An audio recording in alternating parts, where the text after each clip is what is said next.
Hey, welcome back to the channel. I'm Andre and I gotta do a quick chat about my arm. It's been 7 weeks. I'm doing pretty well. Range of motion is going really well. I just gotta do a whole bunch of exercises. I got a week and a half before I have to get on my first banana bike ride. But that's all physiotherapist dependent release for me, okay? Let you know if that actually happens. Anyway, here's a quick update on Elite wheels and TPU tubes. Here's Dawn's 29er Pro 33. We have beaten the shit out of these wheels, like really bad. Yeah, 2021 to 2025, we've ridden these wheels all over North America, taking them down to the islands. Been in Quebec, and sometime last year Elite Wheels warranty supported us by replacing all of the spokes, all the nipples. Okay, they're using SAPM CX-ray self-locking and they're using the bladed spokes. So anyway, sometime in the last month we ran into a little problem where fractured nipples again. See the problem? So I contacted Elite and I said this is going on with these 29er Pro 33. So I have two sets of Pro 36 wheels. Dawn's riding with them now. Great, no issues. But these wheels, again, these are past the warranty period, but Elite has supplied all the nipples. I have spare spokes. They sent a few just in case. And what I'm going to do is I connected with Privateer Wheels and they're going to trade me all of the aluminum nipples for a set of brass SAPM nipples. So we're going to sort of do a comparison, see how they hold up.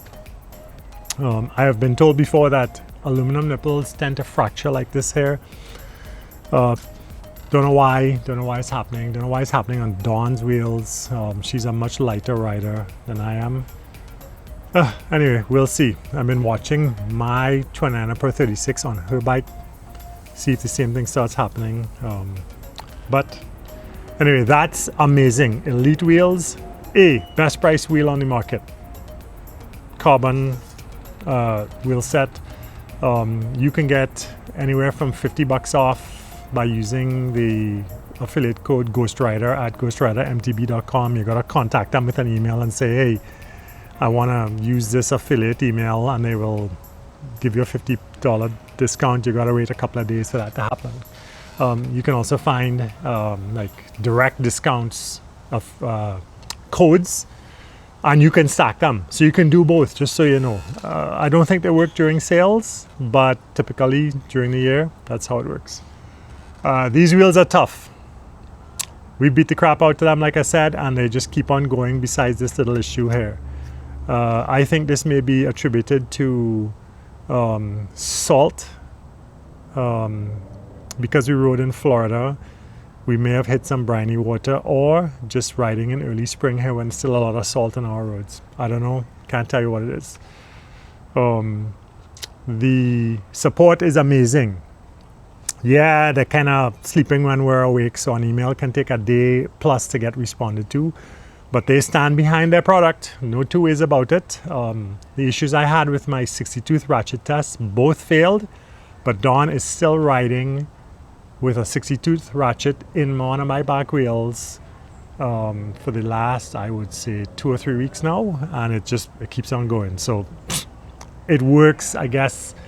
They have to determine whether or not a 200-pound plus rider is why the 60-tooth ratchets compatible with these wheels are getting stripped. That said, I'll let you know if they come up with an answer for me.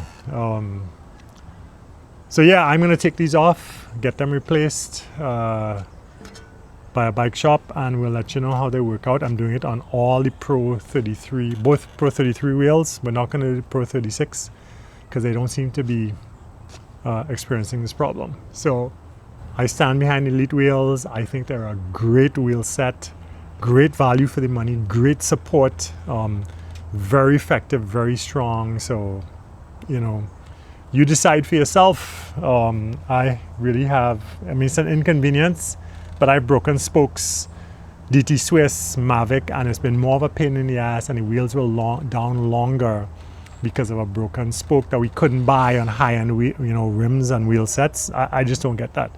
And if I was to treat this like a simple spoke hit, changing this out is something that, for $25 in tools off Amazon and a nipple, which Elite will probably send you if you wanted, you could do this yourself.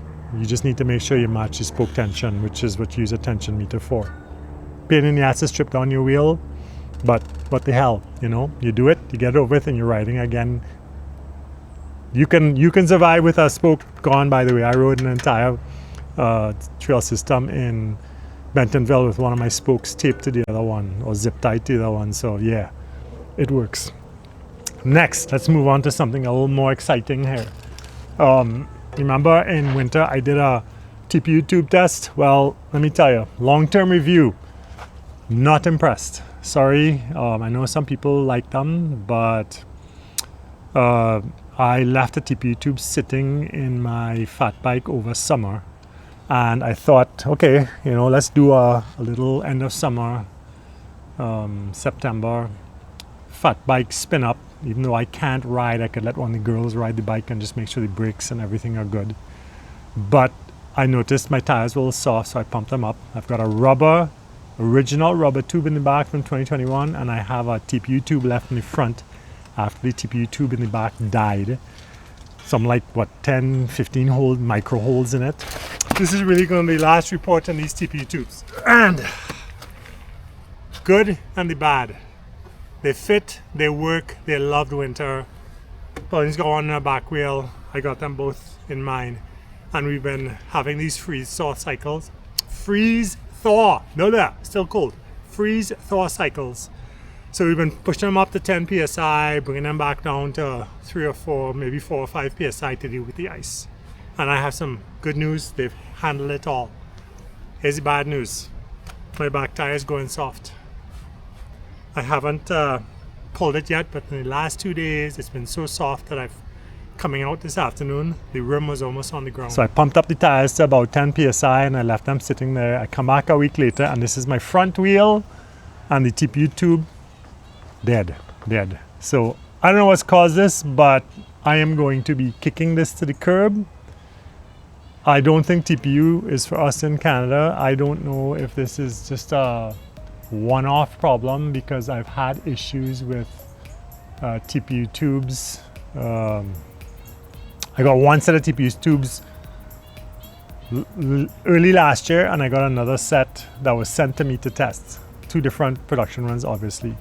Pauline still has TPU tubes in her tires, and she's doing just fine. So we'll see if she keeps running TPU and it's okay. Maybe that's a 1 in 3. If I spin this out to a rubber tube and I have a problem, then I know it's something inside the tire, but I don't think so, because I had the same problem with my back tire. I put a rubber tube in there and it's just fine.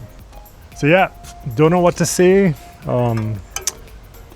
Besides, very sad state of affairs that this would do this to me. I don't think I have enough arm strength to pull this off this easily. There's no air. There's no air left in this. The tube itself is just hanging in there mindlessly. So, as I said, I'm gonna put this rubber tube in, and and we will just get back to you once I can get back on my bike. It's gonna take a few more weeks. Hopefully a week and a half to the banana bike, and maybe 4 to 6 weeks to a real bike on some easy trails. Winter's coming. We're in fall now. It is getting kind of cool, even though it's blazing sun here. So look out for another update. And as always, stress less, ride more, ride smart, ride safe. See you guys on the trails. Take care.